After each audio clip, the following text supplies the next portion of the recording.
Welcome to Keeping It Entrepreneurial, the podcast where we unravel the tales of launching, scaling, and savoring success with your host, the king of B&B, Heath Green, and the property prince, Josh Shepler.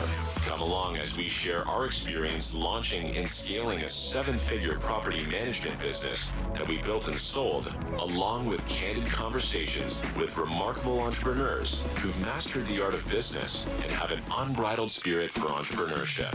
Get ready to ignite your entrepreneurial soul and fuel your passion. This is where we celebrate the hustle, innovation, sacrifice, and struggle of building a life worth living.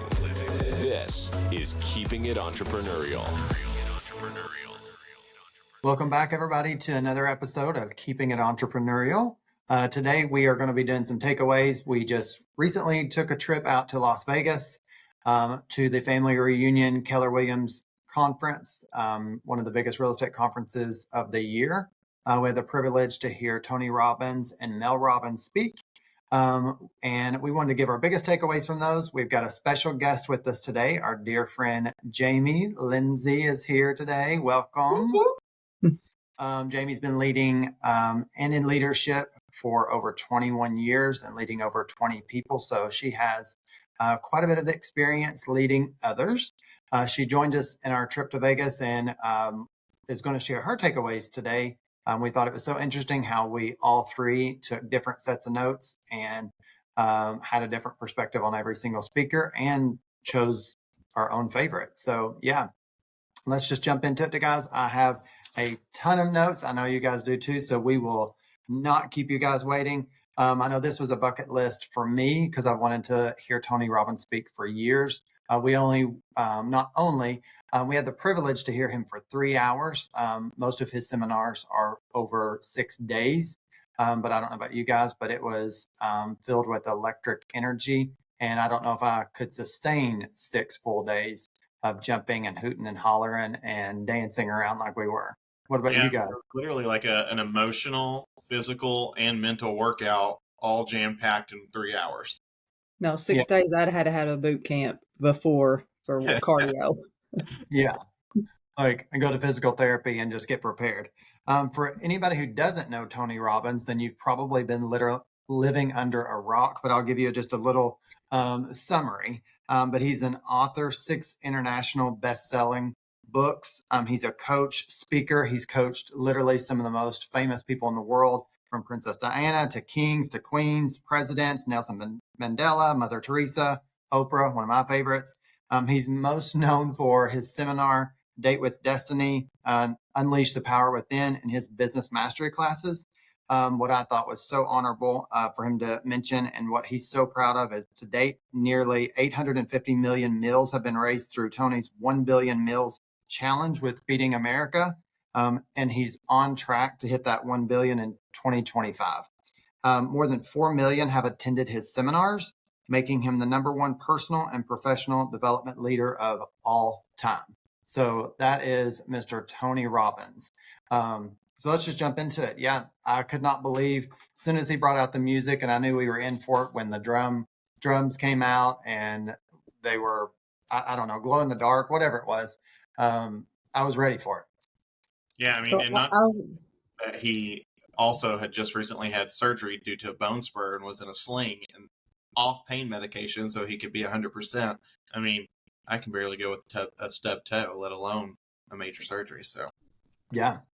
So I would just like to kick it off by one of the things that I took away is he said, if you want an extraordinary life, to get extraordinary friends. And when you guys invited me to this, I wasn't really sure what it was going to be all about. So I really took that to part to say, like, I have some extraordinary friends, and I wanted to take a moment to thank you guys for inviting me to that, and really just thank Josh for all of the things that he's done throughout our friendship and the experiences that he's gave me. And then Heath came along probably a decade ago and you know, he enriches everybody's lives that he comes in contact with, but personally has mine. So Heath, I know you don't really like to talk about death and stuff, but when somebody passes away, we give them roses and flowers and we stand up and talk about how much they mean to us. And I really just wanted to give you guys some roses right now and to talk about the extraordinary experiences that you gave to me, and that I think a lot of people are trying to start their life out and do big things in life, but maybe the first thing they need to do is a small step in making new friendships and getting some of those extraordinary friends in their life. Awesome. Well, thank you for sharing that. And our listeners now are our friends. So we're going to share with them today. And it was a privilege to have you join us. And you know that, again, just getting into a different space gets you into momentum, and getting into Tony Robbins space put us into another stratosphere of momentum that I've never personally felt before. And just want to take a minute. This wasn't at the seminar, but previously I heard Tony a couple of days before we left, and just getting the blood pumping and doing all of that, like what it truly meant. And there was a Stanford study, and obviously you can go research it after this more about it, but why there is an element to why he gets the blood pumping and gets you going. And literally for the entire time, other than him speaking, we were on our feet, we were jamming, we were dancing, we were high-fiving, we were doing it all. I didn't know I could do all that one time, but we were doing it. More physical touch I've had in a long time with strangers and just anybody around it. It was electric. But the Stanford Clinical Research Study, they studied the Date with Destiny seminar, the 6-day seminar, and it found that 100% of part with the the program found 100% that related to depression were symptom-free after 30 days after the completion of the seminar. The breakthrough from the seminar was more effective in treating depression than traditionally studied treatments. And that was all linked. And they studied Tony Robbins. They hooked all the equipment up to him, and I hooked all these people up to all the research and studied them every day, took swabs from his mouth, that it was linked to the testosterone levels and getting the body moving. And there was a part of, once you get your testosterone levels to a certain level, that your brain starts retaining more information. And whatever it was, they saw that the audience was mimicking Tony's behavior. So the higher energy he put out, then the audience mimicked that. And over that sustained period of time, then people literally, it changed their life. So if you have time, go and research a little bit more about that. But I can tell you that he got us into a different testosterone level because he got our blood pumping. But there are clinical studies around the effects of that and how it does change, and it changes people's lives.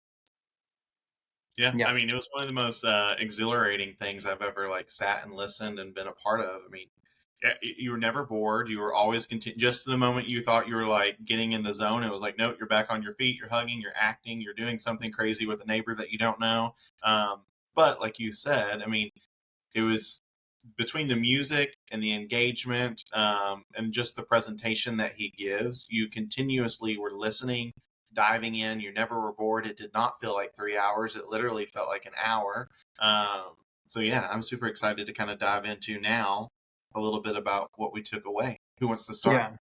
Yeah. He said you have 3 decisions to make, and you guys can expand on these. He said 1 was, what are you going to focus on?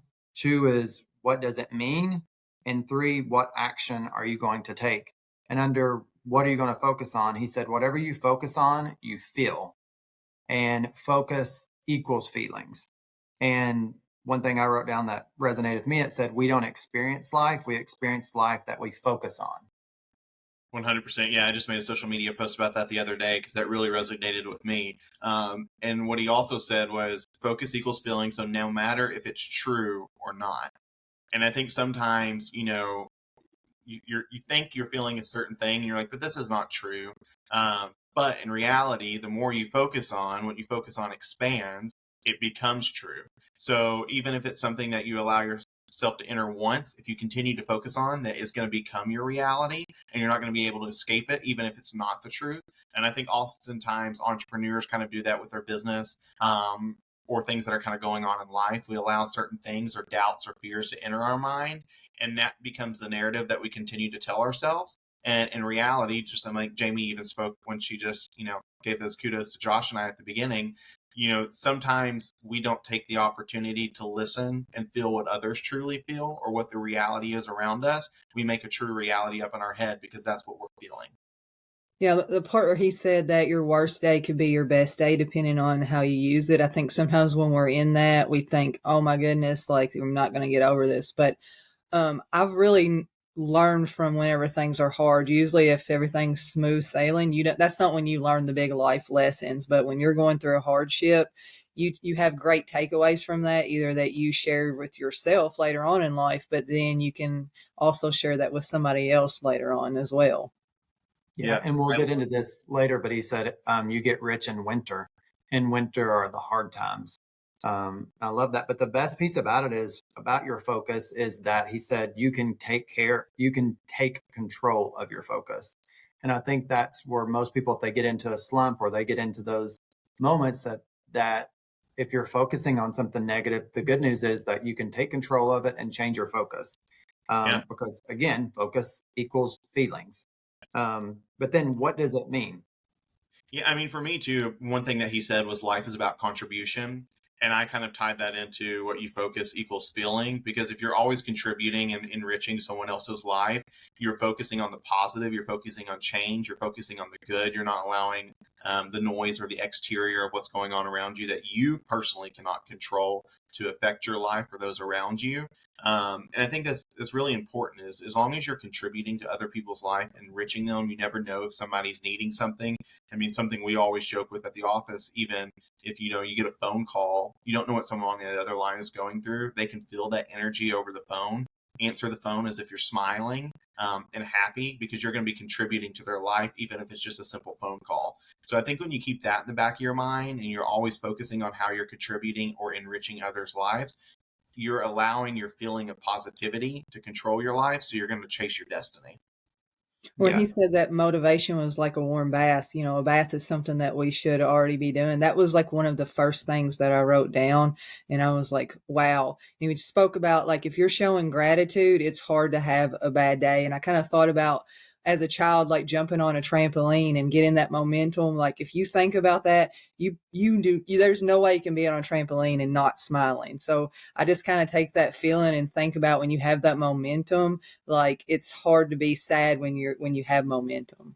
I mean, I just had a visual of Josh trying to do a backflip on a trampoline that he's done several times at that moment. So brought a smile.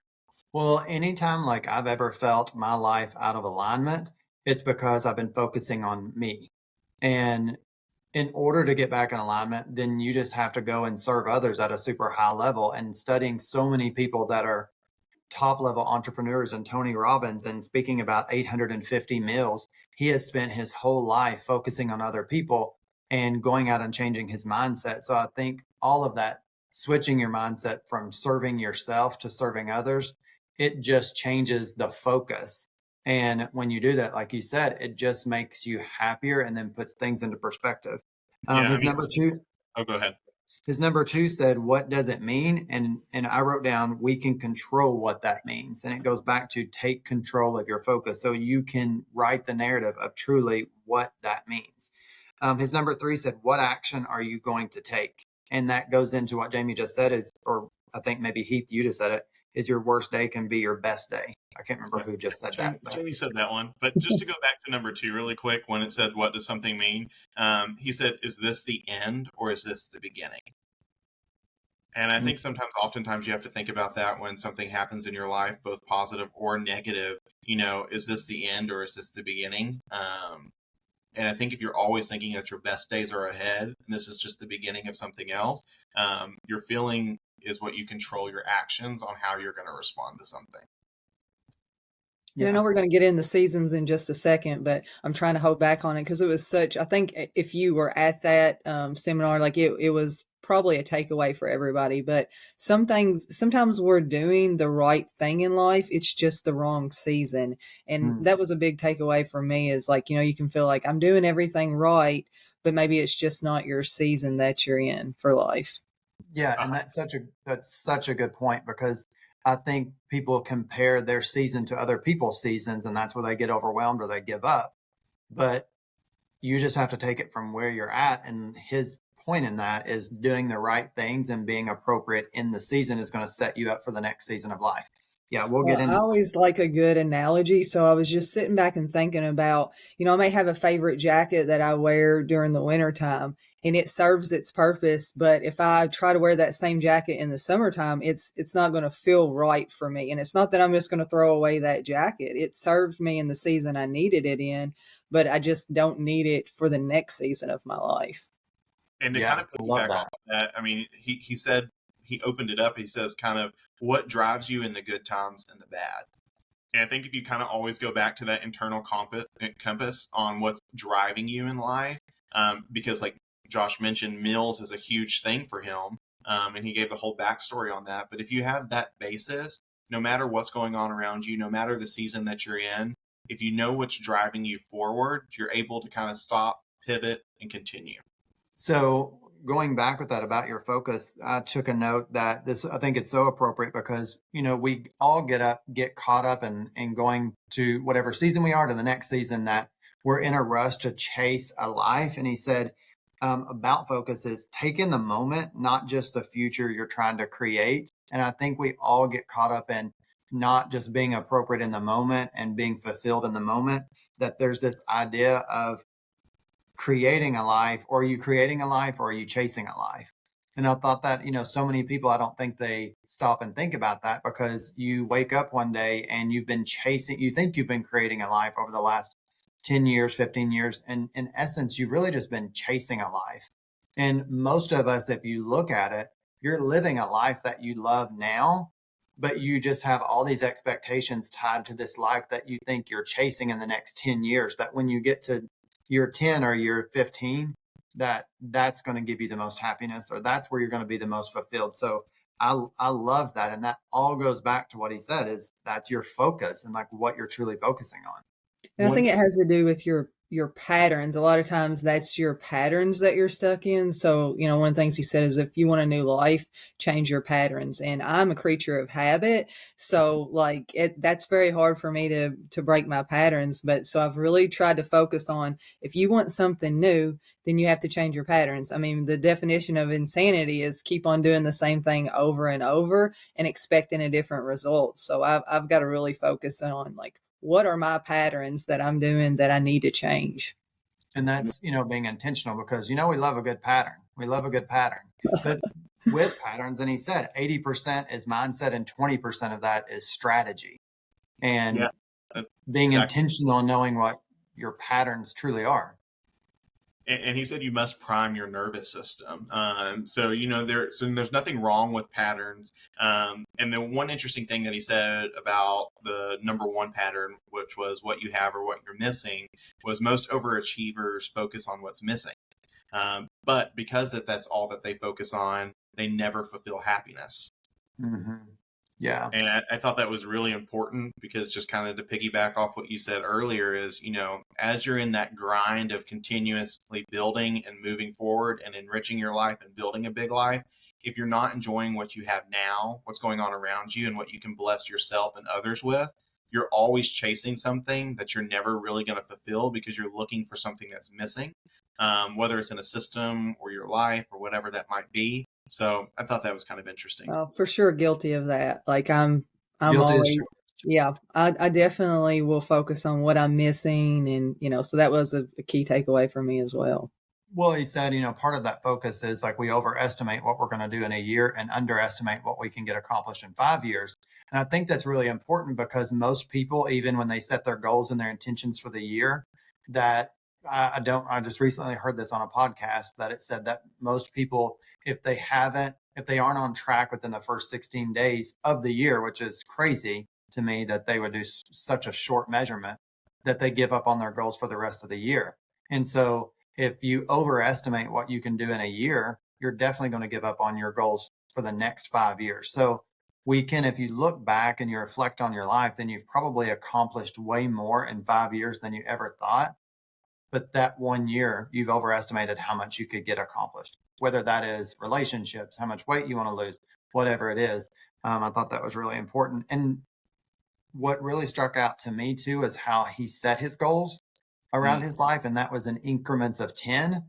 And he said, well, this is what I want to get accomplished in my 20s. This is what I want to get accomplished in my 30s. This is what I want to get accomplished in my 40s.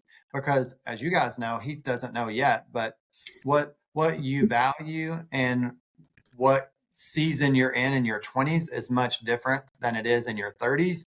And Jamie has joined the 40 club.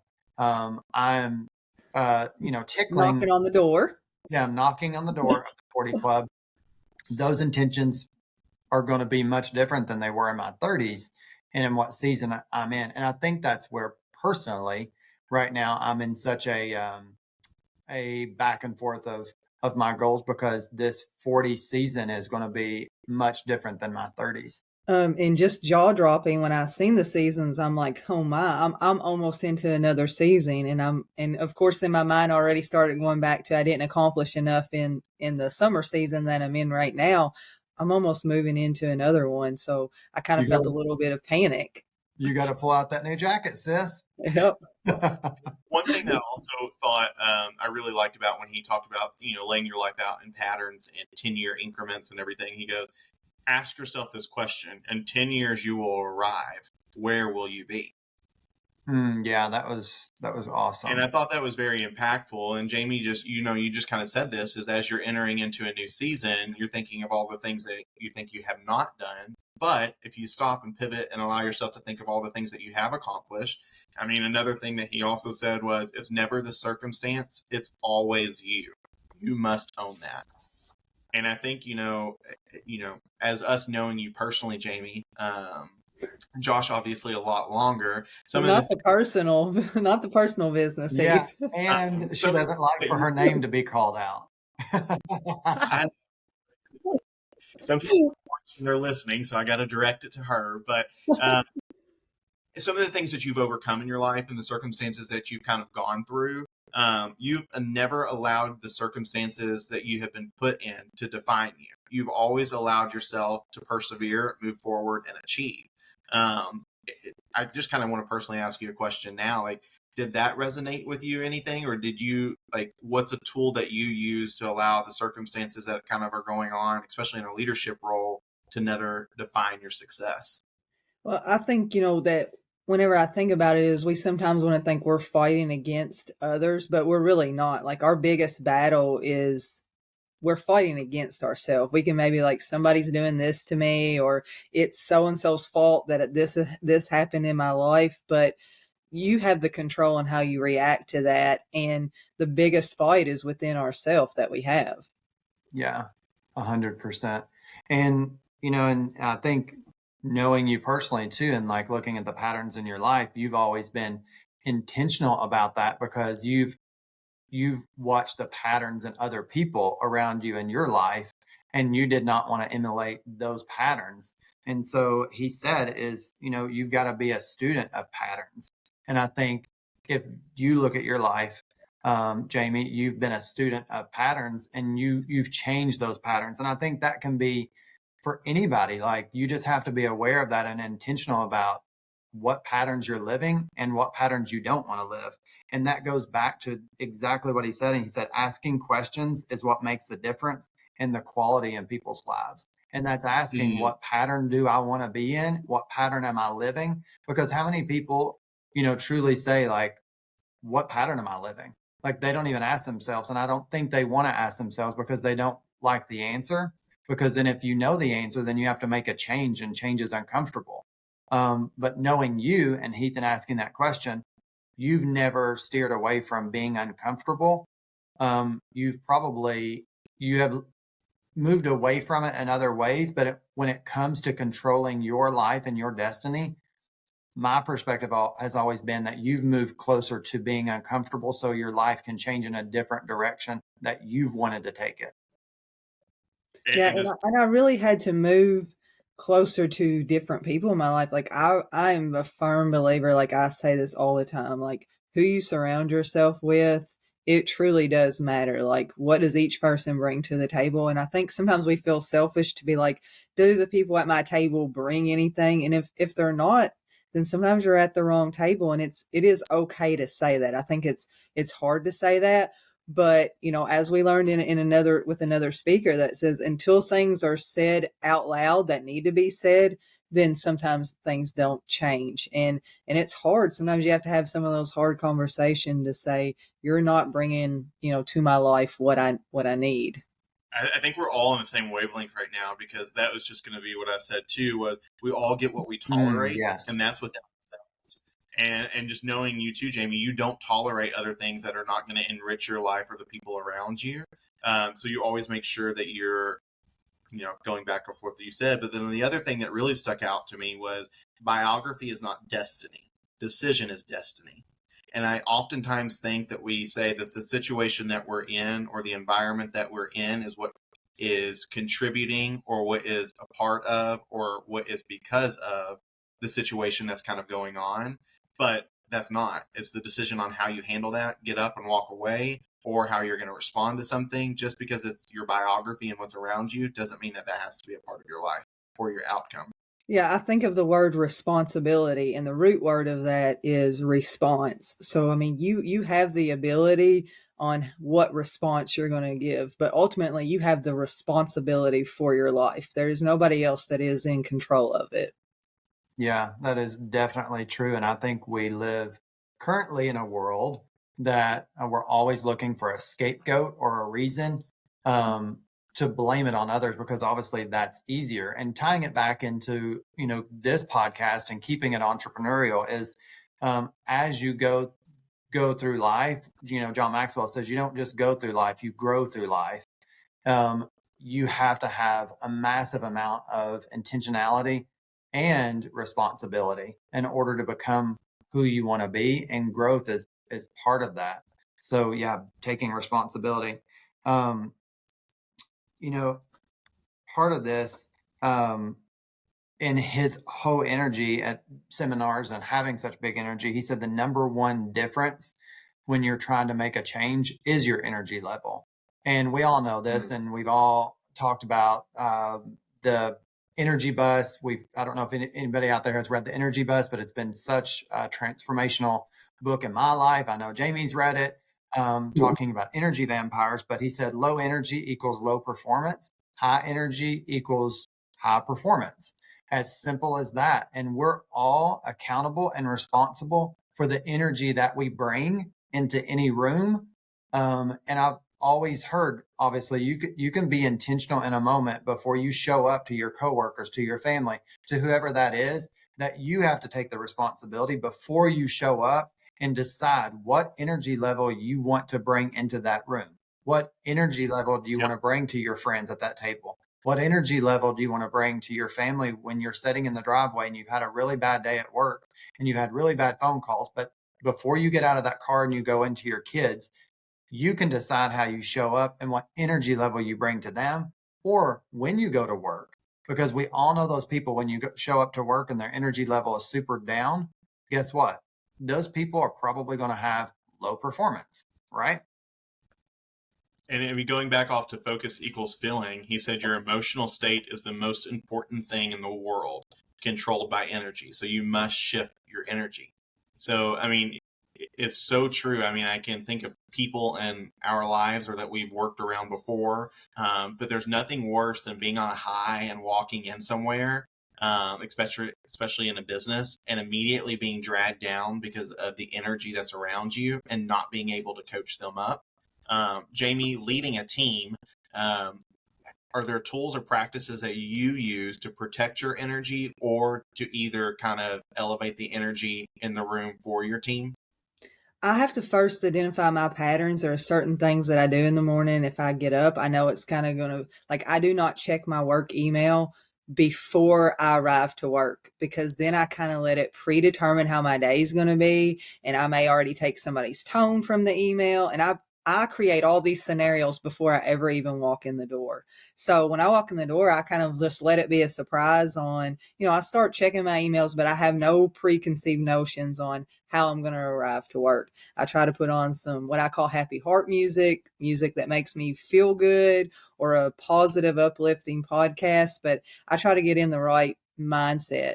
And then I know those people that kind of are energy vampires. So depending on my own mood and the state that I'm in, I may try to avoid those for the first 5 minutes of the day until, so I kind of control the situation versus letting someone else control my day. Yeah. And I love that, because if you think about it, there's so many people, and we've set up our own office this way. And obviously, if you're an entrepreneur, that if you go straight into checking emails and listening to voicemails, then at that point you're putting other people's priorities above yours, and you cannot set that for the tone of the day, because you're going to start going into emails before you've even set your priorities for the day.